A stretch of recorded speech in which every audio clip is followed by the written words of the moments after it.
Hello and welcome back to the Steelers Depot live stream here on this Monday, June 10th. As always, I am Alex Kozora. Joining me is Dave Bryan, SteelersDepot.com for the next hour. And as Dave has in the chat, anything to talk about today? There are a couple things to discuss. A much busier Monday than we anticipated, but we'll take it on the heels of Pittsburgh beginning their 3-day mandatory minicamp on Tuesday and running through Thursday. So Dave, how you doing? And we have a lot more to discuss on this live stream than we did on the podcast Monday morning. Yeah, after we finished the podcast earlier this morning, kind of wondered, wonder what there's going to be to kind of talk about Monday night during the live stream chat. Well, we had a couple of things happen, so should make for a fun hour here coming up here. For sure. So reminder, you guys can send your questions in the chat, and Dave and I will get to them as soon as possible. You can send us a super chat and have your question guaranteed to be asked and answered while moving to the front of the line. No obligation, but we always appreciate the super chats from those who contribute. So we'll dive right on in. Let's just go off the top before I get to the questions, and we'll start here with John in just a moment. But your quick initial reaction to Tomlin getting that 3-year extension that now runs through 2027? Me or them? You. Oh, Dave. me? Well, look, I mean, we expected something to happen here before the start of the regular season, and especially right around before the start of training camp, right around in there, we knew this was coming. I think really the only question was how long of an extension are we talking about here? I kind of maybe envisioned a 2-year extension. So I would think, to me, maybe a little bit surprised that we're talking about through 2027, 3-year extension there. So, I mean, to me, that's the only real surprising thing when it comes to that was the length of it, I guess. I don't think there's any reports on what the money is. Those will probably seep out here over, I don't know, between now and the next several weeks. We'll see about that. But I'm not surprised. I mean, plain and simple. And look, I mean, I see both sides of this, obviously, on Twitter as much as I am, and you had to know that even if you knew this thing was coming, there was going to be people on the for side of it, and there were going to be people on the against side of it. I see both sides of it. Obviously, to me, it comes down to this when I think about Mike Tomlin in his future moving forward. And if you answer the question differently than I do, then you should be on the other side. And the question really is do you think this team can still win a championship with Mike Tomlin as the head coach of the team? Personally, I think they can.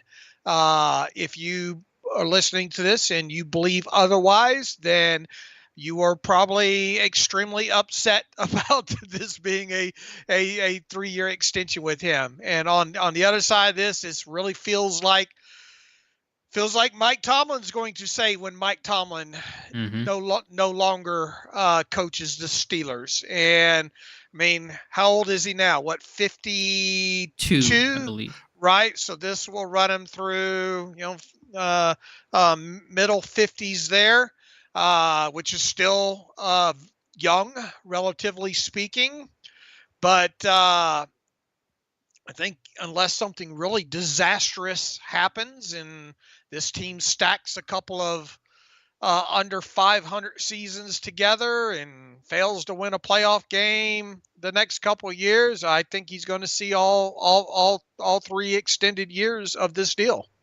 I agree. My quick thoughts, no surprise on extension. We knew it was coming. Art Rooney confirmed it earlier in the offseason. Was a question of when and how many years. 3 years has happened. He's gotten 3-year extensions several times before. And so my only question was, would it be 3 years again or potentially shorter if Tomlin had any thoughts about his future and how much longer he would coach as the rumors swirled. And even though Tomlin downplayed and rejected them late in the season, and then right after the season ended, this tells me he has no even thought or inkling about potentially moving on, to do something post head coach of the Pittsburgh Steelers, and that 3-year extension really cements it. Don't know money, should be top 5, if not higher, paid coach in football. And regardless of whether you like it or not, support it or don't, he's got to win a playoff game over this contract extension. You can't go another 3 years without a single playoff win and be able to have the credibility to get extended again. I'm more probably pro Tomlin than many people are, but I recognize this drought, Pittsburgh not winning a playoff game since 2016, has gone on far too long, and it cannot continue 3 more years. Yeah, absolutely. Look, I mean, you're talking about since 2016, and that's a long time. That's too long at this point. And with the moves that this team has made during the offseason, particularly this offseason, and with the young talent that they have on the roster, you have to kind of wonder, is one playoff win even enough, as far as expectations go? A starting point, though, is to get it would be a starting point indeed, but, as what comes out of everybody's mouth is, they don't play for just playoff wins. They play to win Lombardis, and you have to make a significant stride in that area starting this year. I'm not one that normally looks past an upcoming season, but I did have kind of the thought run through my head. I might write about this at some point. It does make you wonder, on the heels of this extension, God forbid, what happens after this 2024 season if both Russell Wilson and Justin Fields are deemed not the answer for this organization, for whatever that might look like. I'm just trying to paint worst case scenario here. What if neither one of those two quarterbacks wind up being the answer? Maybe you get through half the season and Russell Wilson's just not getting it done, and you turn to maybe Justin Fields at some point, and you don't like what you see there, and you come out of the season thinking to yourself as an organization, and obviously both those guys, neither one of those guys are under contract past this year right now. Right. Anyway, we'll see what happens the rest of this offseason here. But God forbid, what happens if you come out of the season with neither one of those quarterbacks being your answer moving forward? And I can't help but think that Mike Tomlin would like to avoid the whole drafting and developing of a quarterback scenario once again. So does that mean that you go into the next off season trying to be a high bidder on whoever the hot free agent quarterback commodity is? We'll see how the whole Dak Prescott thing plays out, and a lot of things can change in between now and then. But I'd be lying if I didn't say that what I just talked about along that subject matter didn't cross my mind this afternoon at some point. Sure, it's crossed my mind all off season. There is no guarantee that one of these guys works out, and the entire quarterback room, besides John Rice Plumlee, are free agents next year. So if that happens, have to find out exactly what went wrong and why. But at that point, to me, I'm drafting somebody, because you've tried the free agent well a lot. It has not worked, and the majority of the competitive Super Bowl teams drafted their quarterbacks. The AFC North, for example, Burrow and Jackson. Around the AFC, Mahomes, Josh Allen, Tua, etc. That's where you find these guys typically. So that'd be my path, but we'll cross that bridge 10 months from now. All right, Dave, let's get into the questions here. Again, appreciate you guys stopping by. Be sure to like the stream, get more of Steelers Nation in this very busy Steelers news day. We'll start here with our friend John Pennington, who says, "Hello, Dave and Alex. Please tell me, how are the Steelers going to pay all the players this year and next, and pay one of the quarterbacks or both if they want to, in Pickens and Warren?" So a lot of layers to that, John. Some of this is wait and see based on player performance, but the cap is rising. Pittsburgh will certainly, I think, be looking to spend and almost mandated to spend cash next year. So there should be a way to do it. Yeah, especially from a cash and a cap perspective. Obviously, we'll see how it plays out the rest of the season. Another thing, my mind went all over the place this afternoon. That Ramondre Stevenson, evidently of the Patriots, looks like he's close to getting a new deal done with the Patriots. And you read some of their top cap people that follow it and contract projections, and it sort of sounds like the overarching thought is that will be probably $6 million per or greater for him. Man, and what do you think if you're Najee Harris and you're sitting back and you see, and it's no disrespect to Ramondre, I think he's done everything asked for him and all, but if a guy like that can get between $6 and $8 million per, what's a guy thinking, like Najee Harris thinking the remainder of this offseason, should he ultimately not get a deal done? As far as he wants to know how they're going to play all these players this year and next and pay one of the quarterbacks. And look, I mean, you're going to have some choices in there. Personally, I think you'll see Pat Freiermuth get the deal at some point this offseason. The deal with Cameron Hayward, I think, gets done.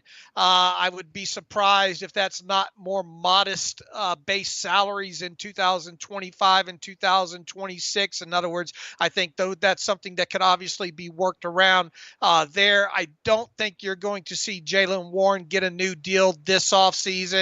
He's definitely not going to get one if Najee doesn't get one. Even if Najee does get a deal, let's say it's around, I don't know, 8, 9, 10 million tops at max new money average. I think that can be worked around fairly easy when it comes to that contract. The George Pickens conversation will be an interesting one a year from now. That will be perhaps the most interesting one besides the quarterback discussion. And it's going to be wait and see, obviously, on the quarterback. But I mean, you watch these wide receiver salaries escalate this offseason. The kind of player, or we think we know the kind of player that George Pickens can potentially be in 2024 if he hits whatever that criteria is or even exceeds it. I mean, you're talking about a guy that even on the low side probably going to push for $28 million per, maybe well into the 30s, depending on how it goes. That obviously will be a fun thing to watch out. TJ Watt's nearing time again as well. So long story short, there's always a way to work around the cash and the cap situation, especially if this team stays on the lower side of the cash spending this year, where it looks like it will be. It at least from where I sit right now, it feels like next offseason is going to be the offseason where you see a lot more cash spent, and probably in the neighborhood of 100% of the cap. If you want to be whatever the cap number is next year, you could probably see the Steelers spend close to 100% of the cap number in actual cash next year. Potentially, because look, obviously you have rules in the CBA that say you have to spend over a 3-year period 90% of the league total cap number over 3 years in cash totals. There's no way around that. But you got to have players to pay, right? Sure. And I think there'll be enough of those to go around. But from where I sit right now, John, I mean, might you have to make a decision somewhere within there on a player or two, possibly, but I'm not viewing the situation as far as next offseason goes as one that, man, how are they going to do this kind of situation? Sure. No, I understand. I agree. They should be able to figure it out and chart that kind of path. And it should certainly be a much more active year for Pittsburgh's own and pending free agents compared to a really quiet 2024 offseason without any notable free agents, no big money, no giant losses overall. Quick question to the chat, then we'll get into our next comment and question. Do you guys approve of the Mike Tomlin extension? I should have led with that and asked you guys your thoughts. I got Dave's thoughts. I got my thoughts, of course. Do you guys approve? Yes, no? Let us know in the comments below. Mike Adesso says, okay, now with Cam Sutton brought in, slot cornerback is done. Draft picks all aside. Zach Frazier signing today to complete the draft class. Tomlin extended. What's the next move on the offseason checklist? My money is on Freiermuth extension, but pray it's a wide receiver trade. Receiver trade, where that falls on the checklist, is going to be partially dictated by other teams, not solely by Pittsburgh. I think you're looking at Freiermuth extension, Hayward situation, resolving that, and potentially adding that wide receiver. I would say in terms of the most significant notable moves and decisions and situations, I would say those are the top three.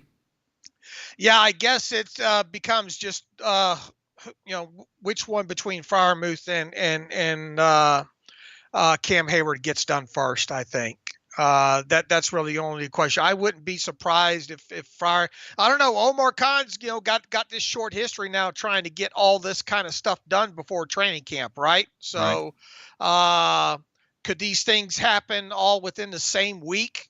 It's certainly possible. I don't think when you get down to brass tacks with guys like Cam Hayward and Freiermuth, I don't think it's going to be hard to actually get the final deals done. I think it's pretty cut and dry with both those guys really overall. So I would expect both those guys to get done. It's a matter of which one gets done first. As far as maybe going out and trading for a wide receiver, man, well, we've been writing and kibitzing about it, all off season here when it comes to that.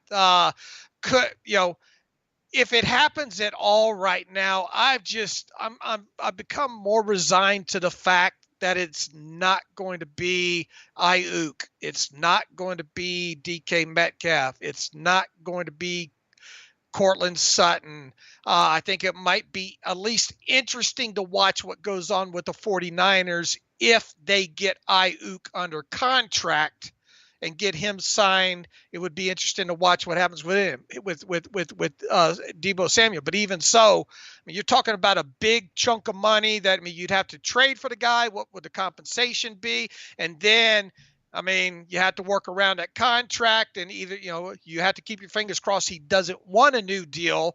And assuming that's the case, then you have to, in essence, probably restructure that deal to free up some cap space on the backside of all that. I'm more resigned to the fact, to be honest with everybody, at this point in the offseason now, that if they do wind up trading for a wide receiver, it might be someone like a Treylon Burks or, one of those Houston wide receiver, just somebody really lower level that's more development guy, more so with pedigree, more so than an established guy, if that makes sense. Sure, it does. Yeah, we'll see on the Hayward deal. Maybe if he wants no new money, it's pretty cut and dry. If he wants a raise, then I think it gets complicated in terms of how Pittsburgh addresses and handles that. So I'm not quite sure how that one will get resolved. I think there will be an extension. I just don't know what it'll look like in the timeline in which it will take place. Martell, Harrison says, has the Justin Simmons ship sailed? I'm not sure if it was ever in port to begin with to sail away. I know he's still out there and there could be some utility to him, but I think Pittsburgh is generally pretty settled at safety with Minkah Fitzpatrick, Deshaun Elliott, KZ. We'll see what rookie Ryan Watts can do. I'm not sure what the compelling reason for Simmons to come to Pittsburgh would be, or for Pittsburgh to want Simmons to come to Pittsburgh. There hasn't even really been much of any rumblings, even, just general rumblings about him. Which is strange because he's a talented player. Yeah, very talented player. Look, as far as him and potentially landing in Pittsburgh, it feels like it would take some sort of significant injury, and I don't even want to jinx that at this point here. His bet. The best decision for Justin Simmons probably at this point is to wait it out and wait for maybe an injury around the league to happen to kind of up his market price. I don't believe that it was ever a thing with Justin Simmons in Pittsburgh. I know some people tweeted about it or whatnot, and I have trouble believing that it was ever a thing, so to speak. So, I'm definitely not expecting him to land in Pittsburgh. The only way I could imagine such a thing is if a significant injury happened, and let's hope that doesn't happen. Sure. I want to give a quick shout out to Quality Colos, who says, "Keep up the content, Steelers Depot. Happy Monday, Dave and Alex." He later says that he loves the podcast, keeps me going on the long days at work. So thank you so much, man. We appreciate that. Thank you. Also, missed the super chat. Chat was loading and kind of slow for me, but I do see it now. Captain Spartan04, our friend, who's here quite a bit, with a very generous $10 super chat, who says, "Now, since the draft is coming to Pittsburgh, which will be in 2026, can y'all host some kind of Steelers Depot fan meetup Monday, Tuesday of the draft week? It'd be an awesome way to say thank you for everything y'all do." It's a good thought. I've kicked around ideas similar to that before at different points of the year. The draft week is still very busy overall. The weeks leading up or the days leading up, it's still pretty chaotic with kind of our last finishing touches on that and logistics trying to work things out. Plus, it's going to be a madhouse in Pittsburgh that whole week of the draft, just everyone coming into town. So something we'll definitely consider, a very good thought. We'll let you know if something happens, but appreciate the input and the advice there, Captain Spartan. All right, back up to the questions here. Omar's Burner. Omar Khan is in the chat here with his Omar Burner account. He says, "Hi, Dave and Alex. I feel like a Pat and Cam extension could come before the season begins, but was curious if there were any other names y'all had in mind and a prediction on a wide receiver trade." So he's talking about other potential extension names besides Freiermuth and Hayward. I think you just sit and watch what happens with the Najee situation. Once again, I'm going to be glued in to see if this Ramondre Stevenson deal goes down and what the final numbers are on that. I think next week people are expecting Najee Harris to finally speak to the media. Be interesting to see if that comes to fruition and what he has to say. I'm not expecting a Najee extension to happen. That does not mean that it can't. Personally, if you could do it now. I've always said with him this offseason, if they were planning on doing anything, they should do it this offseason to at least get the meter started on him, because obviously he's a little bit older. He does have a little bit of wear and tear on him, but I mean, you can realistically, I think you could get somewhere in the middle between, a decent deal. Now, obviously, there probably wouldn't be any guaranteed money past the first year, meaning signing bonus and base salary, and then, do something like, 2 years past this year at that point. But if there was anybody else other than Cam and Pat Freiermuth to potentially keep an eye on, it might be him. Those do seem to be the three. I think Freiermuth is likely. Cam, I think, will happen. Najee, I don't think will occur, but if you had to give a third name, I think it would be him. I still can't understand why James Daniels is not part of the conversation. I know all the reporting from the beat guys, Dulac, etc., are indicating that it's not going to happen with him before the year begins. He'll play out the final year of his contract. I just struggle to understand why. Maybe because the guard market has gotten so red hot and Pittsburgh doesn't want to double what they paid Daniels the last time, I guess, but to me that's a logical name that should be in talks, but apparently is not. All right, next question comes from, I'll scroll back up here to find it, Mark Irish. Buy, sell. This year, the Steelers prove wide receivers are fungible like running backs. I'm going to sell. The receivers are going to be fungible like running backs, Dave. Yeah, man, I still sit here wishing they had one more in that room, man. I really do. If they stand pat with what they have right now, it does make you kind of wonder how they're going to mix and match things as the season goes on. Obviously, and I think we even said this in the last live stream, we had somebody ask about it and all, and asked about, Pat Freiermuth, second leading receiver on the team potentially. It's hard to bet against that, the way the wide receiver room is set up right now. I just wish the quality behind George Pickens was a little bit better than what it is right now. And, like it or not, it's going to take Roman Wilson a little time to adjust to the league. We're excited to see what, if any, kind of steps Calvin Austin III can make this offseason. But, at least in my mind, guys like Van Jefferson and Quez Watkins and Scotty Miller, those guys are just guys, and guys you kind of work in different, maybe kind of packages and personnel groupings and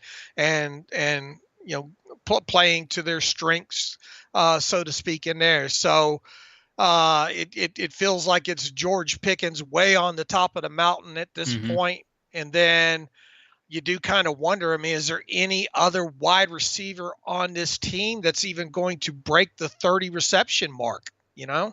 Sure, I understand. If we're using the mountain analogy, Pickens is at the summit, at the top, and everyone else is at base camp right now, just trying to work their way to climb the mountain, literally and figuratively. So Wilson hopefully can step up, and I think he will have an impact, but to what degree, I'm not sure. And I think if anything, it may go the other way, where you realize how important receivers are, because we've mentioned this before, Dave. God forbid George Pickens gets hurt. Then what do you do? Even if he misses just a month, 3 weeks, like Deontay week 1 last year, you're in big trouble. I know Bryan talked about he's buying the idea, look at Kansas City, but if you have an elite quarterback, if you have a Mahomes, sure, maybe receivers become more fungible, even though he does have an elite tight end in Travis Kelce and a great scheme with Andy Reid. If you have Tom Brady, the way that he made receivers look so great, then sure, maybe receivers become more fungible. Wilson, Fields, improvement over what Pittsburgh has had. They're not elite. They're not Mahomes. They're not that caliber of quarterback, and so they need that good supporting cast around them. Next question comes from Mike Odessa. Rooney's comments today said, quote, back to winning playoff games and championships. Maybe my tinfoil hat is too tight, but I don't recall him ever saying playoff wins as a goal. Do you? That seems notable. I'd have to check past comments and past statements on Tomlin extensions, but I think the elephant in the room is that they have not won a playoff game since 2016. We heard Rooney have some impatient sounding comments after the year ended and said, this stuff has to stop. We got to get back to our winning ways, which obviously Super Bowl is the goal, but to do that, you have to win a playoff game. So if it is a new angle to it, it may be, but not surprising. I think everyone in that building recognizes the drought the Steelers are in right now. Yeah, look, they've let's see, what did Rooney say early in the offseason there? Let's see. We've had enough of this. It's time to get some wins. It's time to take these next steps. I think all of us that have been around for a little while are anxious to take this next step and getting a little impatient. And we need to see the kind of improvement we all want to see. And then that was back into January, and fast forward to June 10th, Mike Tomlin gets a 3-year extension. Yeah, but we knew that was coming. I know it kind of sounds kind of funny when you put all of it, and I definitely get the listeners' comment there, but they need to get back to winning some playoff games. End of story. Yeah, they do. That's it. You know? No excuse. Can't have this drought happening this long. Being able to be competitive is great, and the national media loves to tout the never had a losing season stat, and you can appreciate it. You can talk about how rare it is, and I get that. Winning in the NFL is so hard to do consistently. Tomlin's been able to turn around some teams when they were, left for dead, but raise the bar, raise the standard. That's what it's got to get back to in Pittsburgh. And then Bryan asking about Arthur Smith, his contract. Yes, I believe it is a 3-year deal for Arthur Smith. John asked about would they pay Warren this year before Najee. Touched on that earlier, Dave. Really could not see that happening this offseason. Boy, I'd be surprised if they did. I'll just leave it at that. And they've got Warren kind of trapped anyway because of the restricted tender coming up on him after the season. I think it might be in Warren's maybe best interest even to potentially wait. Hope he stays healthy. Hope he has a productive season, gets the second round tender, and then negotiate off of that potential franchise tag after that. Number. So I think that's more of a discussion next year. And look, if he did somehow get an extension this offseason, talking about Warren, what's Najee going to think about that? Yeah, not going to love that. I think next year will be the offseason to watch the running backs and see how those guys get paid. Really the skill positions, the receivers, the running backs, and the quarterbacks. How does Pittsburgh balance all those questions and decisions will be a really interesting offseason in that regard. Got a bunch of people here in the chat 91 right now. Earlier, we heard from Daniel, Barry, Sports Highlights. We got Jared, Valley Ford, Frank K, and a first-time comment from AM, which is long time, first time. Our defense seems to be complete with a few holes. How do you see this affecting Minkah Fitzpatrick's ability to play at an all-pro level once again? Keep up the great work. Thank you, AM. And he says with few holes, by the way, not with a few holes, but basically saying the defense is strong overall, top to bottom. How does that impact Minkah? You said it last week, I think, Dave, play Minkah ball, play in that center field and rotate down and not be so, restricted to playing slot or in the box as he kind of was last year.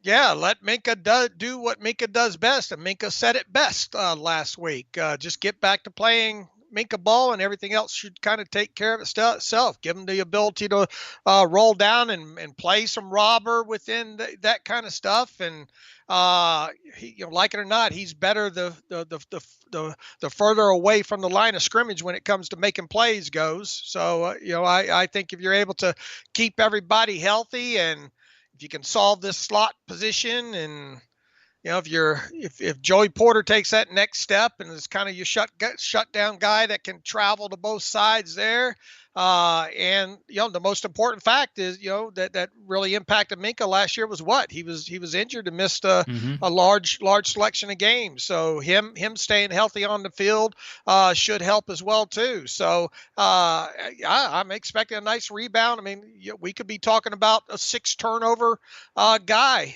for Minkah in 2024 if things go well. We could be talking about Minkah being back first team All Pro if things go well. So. But putting him in more situations more than not where he has the ability to read and make some plays is obviously key to that. Right. The injury was a big factor last year, limited basically half his season, if not more. But even when he was available and healthy, he was in the box over 20% of the time compared to past years where it was 5%, 8%. He can play in the box, but that's not ideally his role. And with a defined every down strong safety in Deshaun Elliott, not a top-tier talent, but a defined guy, won't have the rotation of Neal and Casey. I don't think that she'll have that this year with Elliott. Casey will play, but probably won't be as the snaps won't be as divided, and that'll allow Minkah to play more of that traditional role he had played in prior to 2023. So good question there, AM. Jared says, Jason LaCanfora is convinced we will add a wide receiver. Are you fellas as convinced? I'm with Dave, feeling that the Steelers are one legit wide receiver away. I don't believe Omar has his phone on Do Not Disturb. The question is, will anyone answer the phone when he makes that call? But I agree. I think that Omar wants to add a receiver. I think they will. The question is, who, when, how? Yeah, I mean, that's a pretty broad, with LaCanfora just saying thinks they will add one. Is he talking about a needle mover? Is he talking about somebody's cast off that has draft pedigree? I think they will still add one to the room. I just don't think it'll be one that everybody goes out and wants to throw a parade over kind of thing. When Pittsburgh comes out in their first 2 receiver package, come week 1 at Atlanta, will one of those 2 receivers, we know George Pickens will be one, will the other be a receiver not currently on this roster? If I had to guess, I would say no, because I envision whoever you bring in kind of need a little bit fertilizing and developing, moving forward there. So I would be tempted to say no at this point. I will say yes. I'll go the other way. I think they add somebody, be later than ideal in the process, but it will be somebody with some experience, and maybe you limit his playbook initially, his route tree, but I think you'll add somebody, some new face for those first snaps in week 1. All right, next question comes from, and we have Tim Chase here in the chat. We appreciate Tim stopping by, but Mark here as well. Infinity says, do you guys think the new kickoff rule sticks, or are we back to the drawing board in 2 years? Really good question. We've had a lot of questions, and rightfully so, on the kickoff changes. There's just so much unknown. Even the coaches and the teams themselves don't really know how to react and how this thing's going to go, how much of an impact it'll have, what'll be the right approach in terms of your philosophy and strategy and scheming up these returns. I'll say this, though. Dave, if this does not work, I don't know what else you can do to try to fix kickoffs. It's really, this was instituted because the alternative was eliminate kickoffs altogether and just literally make that play go extinct. Do not have kickoffs. Just put the ball to 25 after each touchdown. after each scoring drive and get things going that way. So this is kind of a last Hail Mary gasp to hope that things work out. I like the idea. I think that it will stick, but if it doesn't, there may not be a drawing board. You may put that drawing board in the trash can. I thought it was interesting. I saw this morning Gerard Mayo, who was at the Patriots. New head coach, what he had to say. I'm trying to pull up the quote right now, because we've had all these coaches and all chiming in about, oh, we're going to try all this different stuff and this is going to be different. We're trying to look at schematics of all this stuff. And then Mayo comes out today and says, I don't think anyone actually knows how this thing's going to play out. He goes on to say, but once again, I don't think anyone really knows how it's going to play out. It might just be beneficial to take the ball at the 30. I don't know. In other words, he just said, what if this thing, he's envisioning what if this thing ends up just being go ahead and just kick the damn ball out of the end zone? Sure, it could be. But also, if teams aren't returning it that well, then teams will kick it short and force the return and try to get better field position than the 30. I had written in that post a week or so ago about potential kickoff changes. One thing, maybe just fewer changes than you think. Look at the XFL model 2 years ago, or last year, I should say. They only had, I think, 3 kick return touchdowns the entire year. Their average was lower than the NFL's average in 2023, which was historically low at 23 yards per return. XFL a year ago was 21 and change. And so there'll be some changes, certainly, in terms of the people you use, but the results, they could still be pretty similar. Yeah. I'm really looking forward to see how teams attack this. I'll tell you this. Now, what to answer this question, where are we going to be a couple of years from now if they don't get the results they desire? And let's say, still having some discussion about the head injuries and all like that. I don't know. Maybe they get to a point where they do deem the kickoff unnecessary. I don't know. I hope not. And we should hear from Danny Smith this week, and I'm very happy and excited to hear his thoughts on these kick returns. Should be some very Danny Smith-like quotes to tweet about and talk about. Jonathan Stevens says, I do not agree with this narrative going around that the Steelers can't pay George Pickens and Brandon Ayuk at the same time. Miami's paying Waddle and Tyreek, both top buy. Philly just extended Brown and Smith. Thoughts? Dave, I'll kick this one over to you. Look, where there's a will, there's always a way. Would I expect them to pay both of them? No, I would not. I'll just leave it at that. It would be very, very out of character for them to have 2 top of the market wide receivers, if you will. I mean, if you believe what's out there right now, Ayuk, angling for at least $30 million this offseason. I think Joe Corey had a very good article the other day on CBS Sports about what the new deal that Justin Jefferson signed kind of does to the market at this point. And I think I think Joe Corey even went to say that, speculate that kind of even the floor on Ayuk at this point might be something around 28.75 million.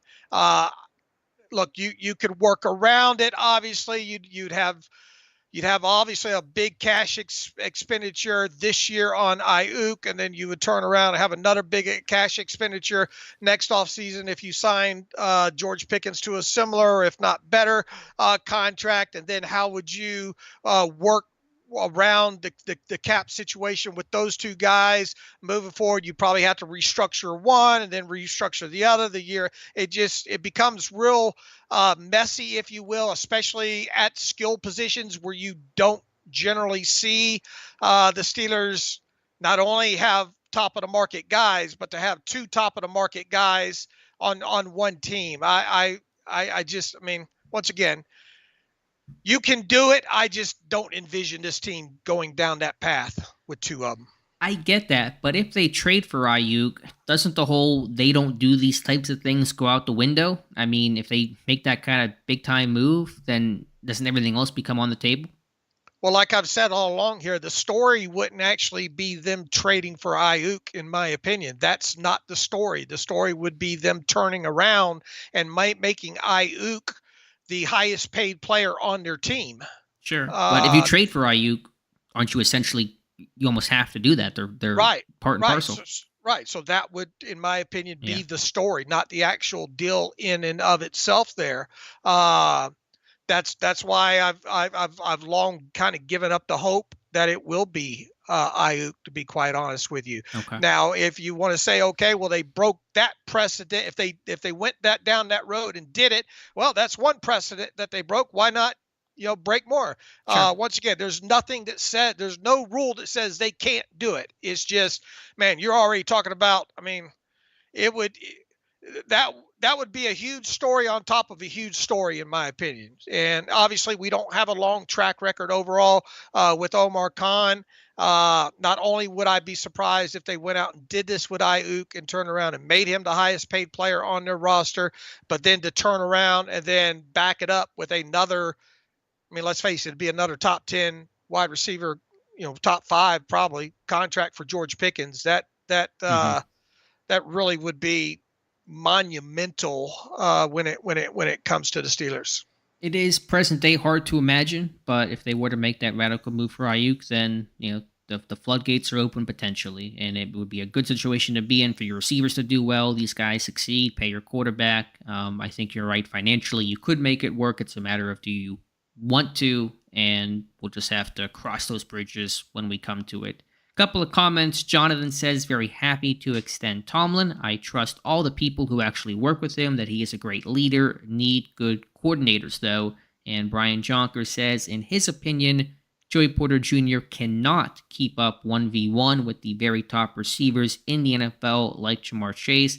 The best defense against Cincy is for him to cover Higgins, and Chase gets bracketed coverage from Dante Jackson and Minka.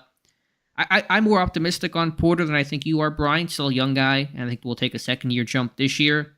The strategy of have your best corner take the number 2 and then bracket the number 1 is a Belichick idea, which has been done before. It's a pretty interesting concept, but no corner's going to be completely locked down in this modern, wide-open era, but I think Porter can be right up there as a true number 1 corner. I think he deserves at least a chance to show whether or not he can be the guy that can do that. Right, I agree. And given that opportunity, he's your best bet at the least. And if it doesn't work out, then maybe you go to that strategy. But I'm optimistic on Porter being one of the better cornerbacks in football at his ceiling. Next question comes from more of a comment. Mr. Woodside, Frymouth is not high priority to him. He often injured. His run blocking is meh. If we moved on, we would be fine. He's coming off the injury, and the run blocking is never going to be fantastic, but in this Arthur Smith offense, he could put up some big numbers. I understand the pushback on him and why people think they shouldn't, but that's not my job title. My job title is to think whether or not they will or they won't, and then whether I think I would. If you can get them in that range where the Komet, we talked about that a couple of podcasts ago. If you look at the area where kind of it seems like Freiermuth slots in at this point, probably somewhere between the 12 and 13.5 million per year. As long as you're talking about just first year guaranteed money, which I can't imagine it not being that. In other words, just a signing bonus and the base salary this year. And I don't know, what would it be? 3-4 year extension that way. I could definitely see them going down that road. I'll be surprised if they don't get Pat Freiermuth signed to an extension by week 1 of the regular season, and somewhere between that, 12 to 13.5 million new money range average. Mark Cunningham says, so if the Steelers win the toughest division in the NFL but lose a home game heartbreaker to KC, for example, that constitutes a bad year. In all caps, he says, I say the nay. So that's his thought. What if Pittsburgh has a really good regular season? They win the North, they have a home game, and they lose to Kansas City in, I'll presume, wild card weekend. Is that a bad year, Dave?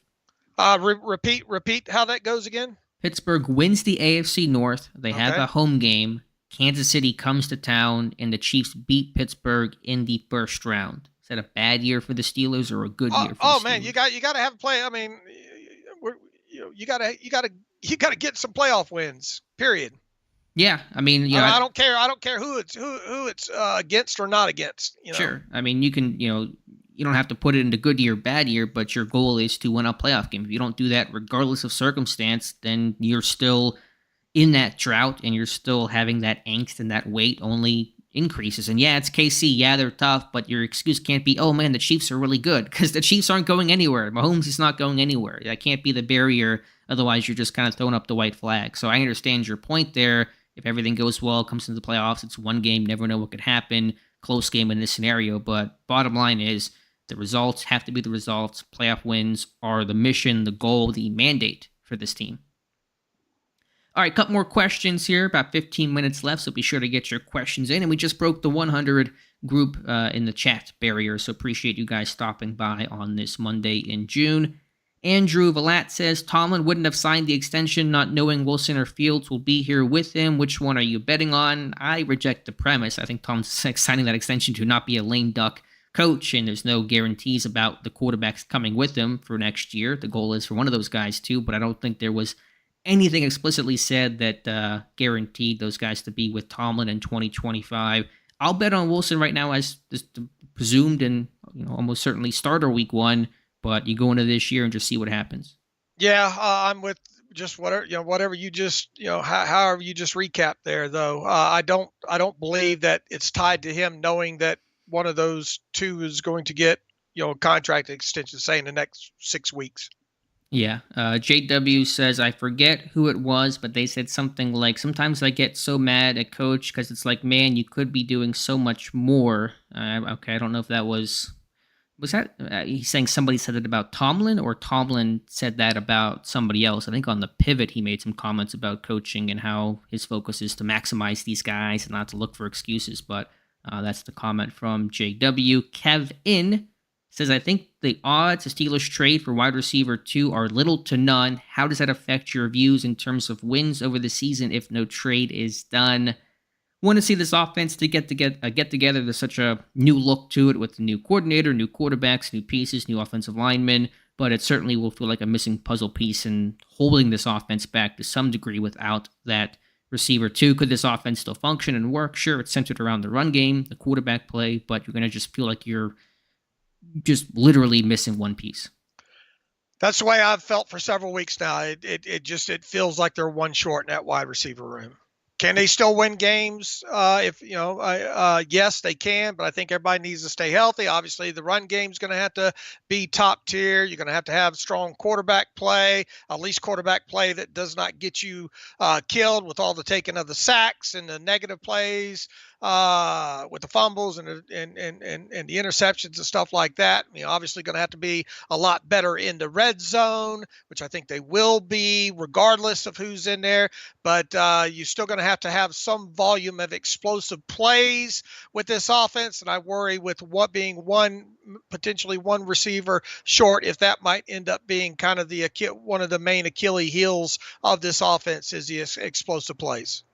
All right, next question will come from Frank K. Great problem to have at guard. Wait and see who plays better between James and Isaac. Also, if Mason steps in and looks good, you let Daniels or Isaac walk. Yeah, I mean, that's a possibility. I don't know how you're going to really evaluate McCormick unless somebody gets hurt. You'll have some preseason tape and training camp, reps to go off of, but you could be going to next year, Mason McCormick, a little sight unseen with a little bit of uncertainty about his future and what he can bring this team.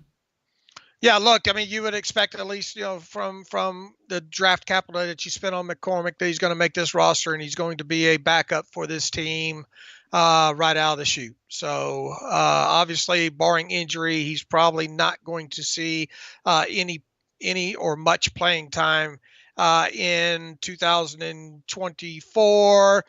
And then you kind of look towards the future starting next season, once again, barring any injuries happening at guard.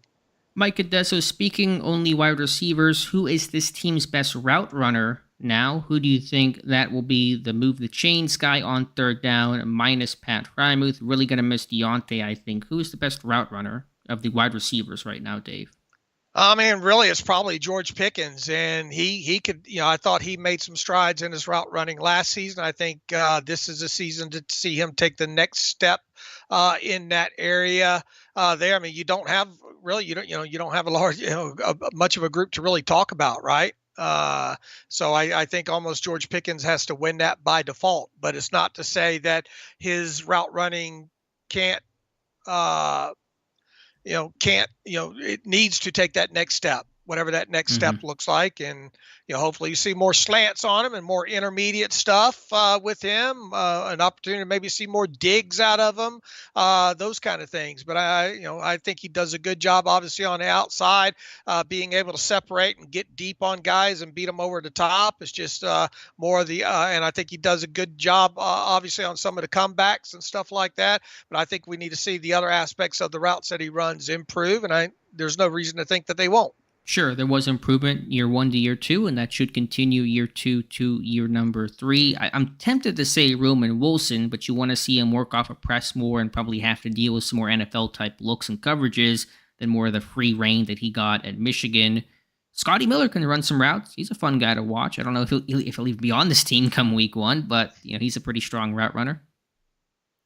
All right, what else do we have here? About 10 minutes left. Brian Jonker, how do we spend a lot less on defense next year when we got to pay normal quarterback money? Not entirely sure how to take that question, Brian. How do you spend a lot less on defense next year when they got to pay normal quarterback money? What's your thoughts? I'm trying to get the gist of the question there. I mean, I guess he's saying, can you pay Wilson while paying this defense the high number that you're paying these guys? Yeah, you most definitely can. Obviously, I don't think Russell Wilson is going to end up being top 5, quarterback money. But if he does deserve an extension, you can work around that. I think, especially from a cash perspective, and we'll see how much the cap escalates and all like that. It should go up pretty decent chunk. So, yeah, I think they can work around it.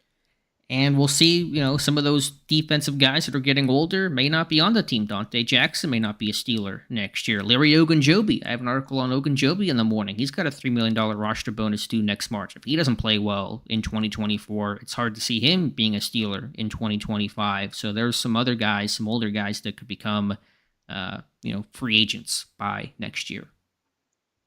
Reginald Rivers says, will Jeremiah Moon make the 53-man roster? Yeah, I think he will. Number 4 outside linebacker, special teams guy. Want to see him develop as a pass rusher. He's got size and strength, but unrefined, underdeveloped right now. But as things sit today, it's hard to see him off the roster. Yeah, and I think you need him to. At least from the way where you see this roster sits right now. You got a guy that has played some snaps before in the NFL off the edge like that, a guy that can play on special teams. I thought it was even at the time, and even if he, for some reason, if Moon does not end up making the roster for whatever reason, it was still a very shrewd move on the Steelers' part to get him how they got him there in the postseason as the Ravens waived him, and obviously we're probably trying to get him back to the practice squad, and then all you had to invest was an exclusive rights tender, if you will, to get him re-signed. So really nothing really put at risk to even add him, but I like his experience. I like his ability to play on special teams, and I think it would be a bit of an upset at this point if he doesn't make the 53-man roster. I agree. Tommy and Elizabeth Britton, last time we heard it was Tommy. I'm going to assume it's Tommy again. Do you think this is Cam Hayward's last year? Dave, do you think this is it? One swan song for Hayward?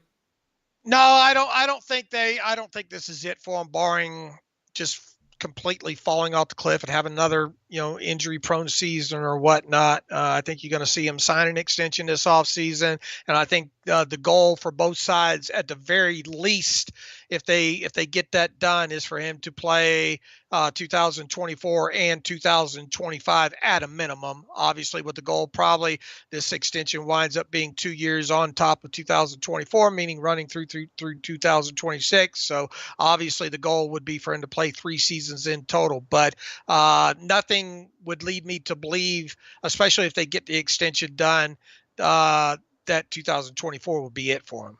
Yeah, I guess the question is, do you think an extension will happen? Let's say hypothetically, just crazy hypothetical, he hits free agency, no extension occurs. He plays out this year. Pittsburgh does not want to bring him back for whatever reason. Does he play somewhere else in 25? I think he does. I don't think I truly believe he wants to be a one helmet guy. No, I know he wants to, but if Pittsburgh just says this is it for you, I I don't I don't think he would go elsewhere. you don't think? No. Okay. Yeah, I mean, I certainly don't think it's his preference, but if he feels like he can play, I think he wants to play, whether that's in Pittsburgh or somewhere else. All right, couple questions left. Let's try to find a couple in here. Mike Adesso, more of a rhetorical, open-ended comment question. I wonder if Calvin Austin is the best route runner. I don't know if he's a great route runner right now. He's the fastest guy. I mean, he's got wheels for days, but I think he needs to kind of show more quicks and shiftiness. I feel like that's kind of a part of his game I haven't seen enough of at the NFL level. Yeah, and we just as a whole, we haven't seen enough of him to be able to say that he's that. True. I think he's a vertical, like one cut kind of guy, but I don't know if the, I know he's kind of shifty because he's small, athletic and punt return skill set, but not to the level that I think he should be for kind of his frame and what he needs to be to have a consistent role in this offense. But we'll see how he looks in year number 3, which is really year number 2 out there on the field. Bryan says D-line has to be a priority next year. Yeah, I think it does. They really can't ignore the D-end, D-tackle position in terms of investing high picks much longer. Yeah, you can count on me as soon as the first All-Star game, as soon as that, I guess the Shrine Bowl would come first. As soon as that Shrine Bowl weigh-in roster comes out, that and then the Senior Bowl going to be scouring those for those 6'5", 290 players. Obviously, we'll look way ahead of that, trying to pay attention throughout the college football season to some of the top defensive linemen. But yeah, from where things sit right now on this roster, it's easy for one to think that defensive line might be the way this team goes in the first round next year.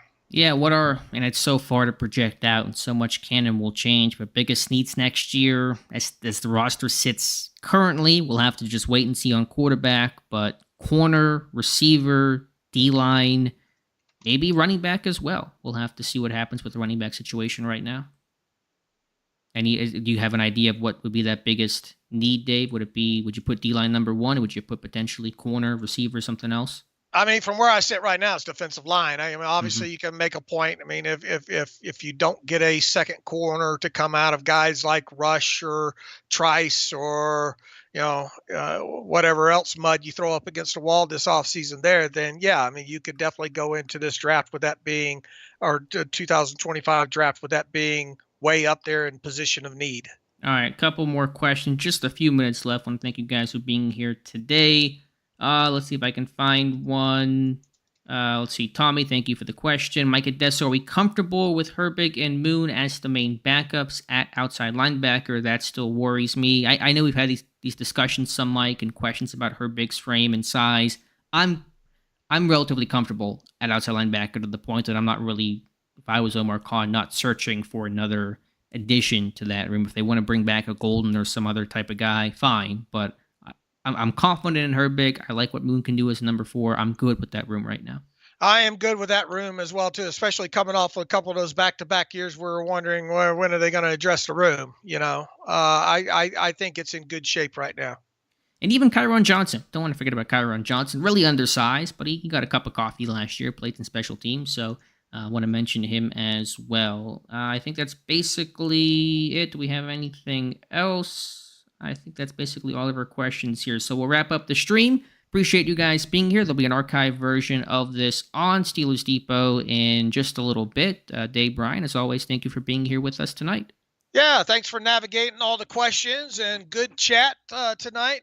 Good numbers. We appreciate everybody showing up as usual. Appreciate people that read the site and interact on social media and all that good stuff. So peace and love, everybody. Thanks for coming along tonight. Yeah, thank you guys so much. Appreciate you guys watching. Be sure to listen back to the stream later. We'll have the podcast Wednesday and Fridays. Pittsburgh goes through their mandatory minicamp session. Whatever other news comes along the way, we'll certainly let you guys know as well. So thank you so much for watching, and we'll talk to you soon.